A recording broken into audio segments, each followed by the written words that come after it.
Shivakumar sir ಏನು ಕರ್ನಾಟಕದ ಮುಖ್ಯಮಂತ್ರಿ ಆಗ್ತಿದ್ದಾರೆ, ಅದು ಭಾಳ ಸ್ವಾಗತ. ಆದರೆ ಜನಗಳಲ್ಲಿ ಕಾಡ್ತಾ ಇರೋದು ಗ್ಯಾರಂಟಿಗಳು ಏನಾಗ್ತಾ ಇದೆ ಅಂತೇಳಿ. ಯಾಕೆಂದರೆ ಮೊನ್ನೆ SIR ಒಂದು ಇದರಲ್ಲಿ ಹೇಳಿದರೆ ಗ್ಯಾರಂಟಿಗಳು ಹೋಗ್ತಾವೆ ಅಂತೇಳಿ, ಅದು ನೆಗೆಟಿವ್ ಆಗುತ್ತೆ. ದಯಮಾಡಿ ಈ ಕರ್ನಾಟಕ ಜನತೆ ಕರ್ನಾಟಕ ಪಕ್ಷಕ್ಕೆ ಪೂರ್ಣ ಬಹುಮತ ಕೊಟ್ಟಿದೆ.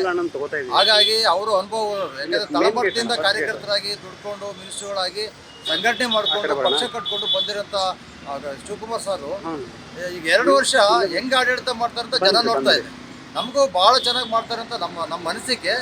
ಜನಗಳಿಗೂ ಅವ್ರ ಅನಿಸಿಕೆ ಏನಿದೆ, ಅನಿಸಿಕೆ ಸುಳ್ಳು ಮಾಡಬಾರ್ದು ಅಂತೇಳಿ ನನ್ನ ಆಶೆ. ಏನು ಗ್ಯಾರಂಟಿ ಇರ್ಬೋದು, ತಳ ಸಮುದಾಯಗಳು ಓಟ್ಗಳು ಇರ್ಬೋದು, ಈ ಸಂಘಟನೆ ಇರ್ಬೋದು, ಈ ವಿಚಾರವಾಗಿ ಅವ್ರಿಗೇನು ಹೇಳ್ಕೊಡೋ ಅಗತ್ಯ ಇಲ್ಲ. ಮುಂದಿನ ಚುನಾವಣೆಗೆ, ಯಾಕೆಂದರೆ 2 ವರ್ಷ ಇರೋದ್ರಿಂದ ಮುಂದಿನ ಚುನಾವಣೆಗೆ ಪೂರಕವಾಗಿ ಹೊರ 2 ವರ್ಷನ ಅವರು ಉಪಯೋಗ ಮಾಡಿಕೊಂಡು ತಳ ಸಮುದಾಯ ಜೊತೆಗಿರಬೇಕು ಅಂತೇಳಿ ನಾನು ಕಳಕಳಿ ಮಾಡ್ತೀನಿ. ಶಾಸಕರು ಸಚಿವರು ಸಾಕಷ್ಟು ಬೆಂಬಲದೊಂದಿಗೆ ಮುನ್ನುಗ್ತಾ ಇದ್ದಾರೆ. DK ಶಿವಕುಮಾರ್ ಅವರು ಏನು ಹೇಳಕ್ಕೆ ಇಷ್ಟಪಡ್ತೀನಿ? ಈಗ ಅನುಭವಿ ಶಾಸಕರು ಇದ್ದಾರೆ, ಮೂರು ಸತಿ 4 ಸತಿ ಗೆದ್ದಿರೋರು ಇದ್ದಾರೆ. ಹಾಗಾಗಿ ಅವ್ರಿಗೇನಷ್ಟು ವಜೆ ಆಗೋದಿಲ್ಲ. ಅವರು ಯುವಕರಿಗೆ ಕೊಡಬೇಕು ಅನ್ನೋ ಒಂದು ಥಾಟ್ ಇದೆ. ಶಿವಕುಮಾರ್ ಸರ್ ಅವ್ರಿಗೆ ಯುವಕರಿಗೂ ಕೊಡಬೇಕು, ಹಾಗೆ ಹಿರಿಯರಿಗೂ ಕೊಡಬೇಕು. ಅವ್ರ ಅನುಭವಗಳು ಬೇಕು ನಮಗೆ. ಯಾಕೆಂದರೆ ನಮಗೆ ಭಾಳ ಬೇಜಾರಾಗಿರ್ತೀರಂದರೆ, ಅಲ್ಪಸಂಖ್ಯಾತರು ಏನು ಇದ್ದಾರೆ, UT ಖಾದರ್ ಅವ್ರನ್ನ ಸಿದ್ದರಾಮಯ್ಯವರು ಮೂಲ ಗುಂಪು ಮಾಡಿದರು. ಅದು ಈಗಲೂ ಸಿಟ್ಟು ಇದೆ. ತಳ ಸಮುದಾಯದವರಿಗೆ, ಅಲ್ಪಸಂಖ್ಯಾತರಿಗೆ ಅವ್ರಿಗೆ ಒಳ್ಳೆ ಹುದ್ದೆ ಕೊಡಬೇಕು.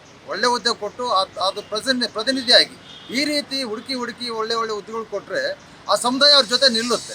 ಇಲ್ಲಾಂದರೆ ಮುಂದಿನ ದಿನಗಳಲ್ಲಿ ಕಷ್ಟ ಆಗುತ್ತೆ. ಒಟ್ಟಾರೆಯಾಗಿ CM ಆಗ್ತಾ ಇರುವಂಥ DK ಶಿವಕುಮಾರ್ ಅವ್ರಿಗೆ ಏನು ಹೇಳಕ್ಕೆ ಇಷ್ಟಪಡ್ತೀರಿ ಸರ್? ಇಲ್ಲ, ಅವರು ಅನುಭವಸ್ಥರು, ಅವರಿಗೆ ಹೇಳೋ ಅವಶ್ಯಕತೆ ಏನಿಲ್ಲ. ಸರ್ಕಾರ ಚೆನ್ನಾಗಿ ನಡೆಸ್ಕೊಂಡು ಹೋಗ್ತಾ ಇದ್ದಾರೆ, ನಡೆಸ್ಕೊಂಡು ಹೋಗ್ತಾರೆ. ಯಾಕೆಂದರೆ ಹಿಂದೆ ಸಿದ್ದರಾಮಯ್ಯ ಸಾಹೇಬರು ಜೊತೆಗೆ ಇರ್ತಾರೆ. 3 ವರ್ಷ ನಾನು ಹೋಗೋದಿಲ್ಲ ಎಲ್ಲಿಗೂ ಅಂತ ಹೇಳಿದ್ದಾರೆ. ಹಾಗಾಗಿ ಇದೇನು ಆಗೋದಿಲ್ಲ. ನಾವು ಅಂದ್ಕೊಂಡಂಗೆ ಸರ್ಕಾರಕ್ಕೂ ಏನೂ ಆಗಲ್ಲ, ಸಾರ್ವಜನಿಕರು ಏನು ತೊಂದರೆ ಆಗೋದಿಲ್ಲ. ಸಲೀಸಾಗಿ ನಡೆಸ್ಕೊಂಡು ಹೋಗೋ ಅನುಭವ ಅವರಲ್ಲಿ ಇದೆ ಅಂತೇಳಿ ನಾವು ನಮ್ಮ ಸಮುದಾಯದ ಪರವಾಗಿ, ಸಂಘಟನೆ ಪರವಾಗಿ ಶಿವಕುಮಾರ್ ಸಾರಿಗೆ ನಾವು ಶುಭ ಕೊಡ್ತೇವೆ. ನೂತನವಾಗಿ ಕರ್ನಾಟಕ ರಾಜ್ಯದ ಕಾಂಗ್ರೆಸ್ ಪಕ್ಷದ ಶಾಸಕಾಂಗ ಪಕ್ಷದ ನಾಯಕನಾಗಿ ಆಯ್ಕೆಯಾಗಿರುವಂತಹ ಸನ್ಮಾನ್ಯ ಶ್ರೀ DK ಶಿವಕುಮಾರ್ ಅವರು 3ನೇ ತಾರೀಕು ಬುಧವಾರ ಈ ರಾಜ್ಯದ ಮುಖ್ಯಮಂತ್ರಿಯಾಗಿ ಪ್ರಮಾಣ ವಚನವನ್ನು ಸ್ವೀಕಾರ ಮಾಡ್ತಾ ಇದ್ದಾರೆ.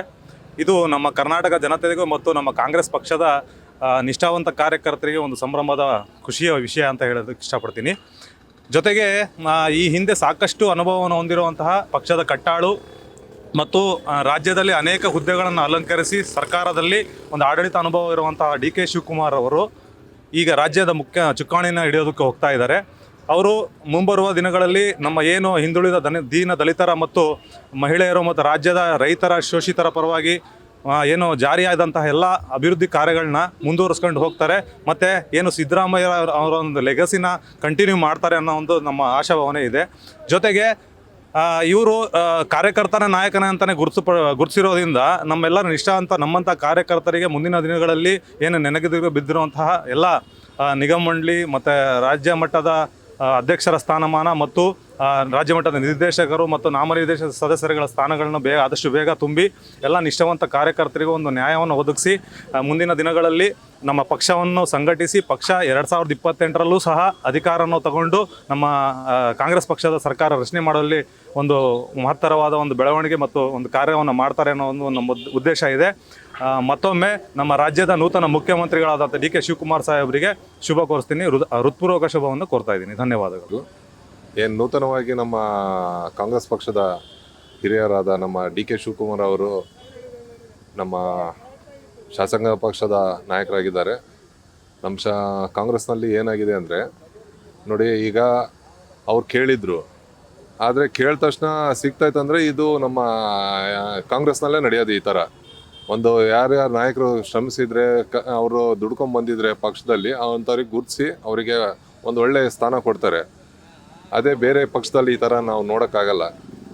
ಮತ್ತು ನಾವು ಈ ಕೇಳೋದಿಷ್ಟೇ, ಈ ಸರಿ ಮಂತ್ರಿಮಂಡಲ ಚೇಂಜ್ ಆದರೆ ಅಲ್ಪಸಂಖ್ಯಾತರಿಗೆ DCM ಸ್ಥಾನ ಕೊಡಬೇಕಂತ ನಾನು ಕೇಳ್ಕೊತಿದ್ದೀನಿ.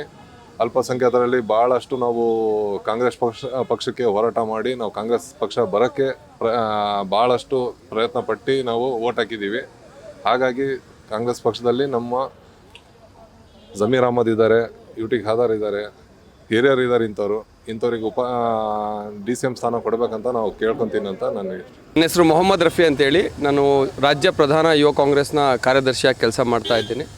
ಇವತ್ತಿನ ದಿವಸ ಕಾಂಗ್ರೆಸ್ ಪಕ್ಷದಲ್ಲಿ ಆಗಿರೋಂಥ ಒಂದು ಬದಲಾವಣೆ ದೇಶಕ್ಕೆ ಮಾದರಿಯಾಗಿದೆ. ಏನಕ್ಕೆ ಅಂತೇಳಿದರೆ, ಯಾರನ್ನೊಬ್ಬ ಅಧಿಕಾರ ಬಿಡಬೇಕಂತೇಳಿದರೆ ಭಾಳಷ್ಟು ಇದು ಮಾಡಿರೋಂಥ ನಾವು ಭಾಳಷ್ಟು ಉದಾಹರಣೆಗಳನ್ನು ನೋಡಿದ್ದೀವಿ. ಆದರೆ ಸಿದ್ದರಾಮಯ್ಯ ಅವ್ರು ನಡ್ಕೊಂಡಂಥ ರೀತಿ ಮತ್ತು DK ಶಿವಕುಮಾರ್ ಅವ್ರು ನಡ್ಕೊಂಡ ರೀತಿ ಮತ್ತು ನಮ್ಮ ಹೈಕಮಾಂಡ್ ನಡ್ಕೊಂಡಂಥ ರೀತಿ ಒಂದು ದೇಶಕ್ಕೆ ಮಾದರಿಯಾಗಿದೆ. ಶಾಸಕಾಂಗ ಸಭೆಯ ಅದೇ ಅವರು ಅದರ ಒಂದು ಅಧ್ಯಕ್ಷರಾಗಿ ನೇಮಕವಾಗಿರುವಂಥ DK ಶಿವಕುಮಾರ್ ಅವರು 3ನೇ ತಾರೀಕು ರಾಜ್ಯದ ಮುಖ್ಯಮಂತ್ರಿಯಾಗಿ ಪ್ರಮಾಣವನ್ನು ಸ್ವೀಕರಿಸ್ತಾ ಇದ್ದಾರೆ. ಅದ್ರ ಜೊತೆಗೆ ನಾವು ಅವರಿಂದ ಏನು ಎಕ್ಸ್ಪೆಕ್ಟ್ ಮಾಡ್ತೀವಿ ಅಂತ ಹೇಳಿದರೆ, ಪಕ್ಷವನ್ನು ಯಾವ ರೀತಿ ಇಬ್ಬರು ಜೋಡೆತ್ತುಗಳ ಥರ ಪಕ್ಷವನ್ನು ಅಧಿಕಾರಕ್ಕೆ ಥರ ಕೆಲಸ ಮಾಡಿದ್ರು, ಅದೇ ರೀತಿಯಾಗಿ ಇಬ್ಬರೂ ಕೂಡ ಸೇರಿ ಸಿದ್ದರಾಮಯ್ಯವರು ಮತ್ತು DK ಶಿವಕುಮಾರ್ ಸಾಹೇಬರು ಸೇರಿಬಿಟ್ಟು ಈ ದೇಶಕ್ಕೆ ಈ ರಾಜ್ಯಕ್ಕೆ ಒಳ್ಳೆಯ ಆದಂಥ ಒಂದು ಆಡಳಿತವನ್ನು ಕೊಡಬೇಕು, ಒಳ್ಳೆಯ ಆದಂಥ ಒಂದು ಸ್ಕೀಮ್ಗಳನ್ನು ಬಡಬಗ್ರಿಗೆ ಕೊಡಬೇಕು, ಮತ್ತು ದೇಶಕ್ಕೆ ಮಾದರಿ ಆಗಬೇಕು ಅಂತ ಕೇಳ್ಕೊಳ್ತೀವಿ. ಧನ್ಯವಾದ.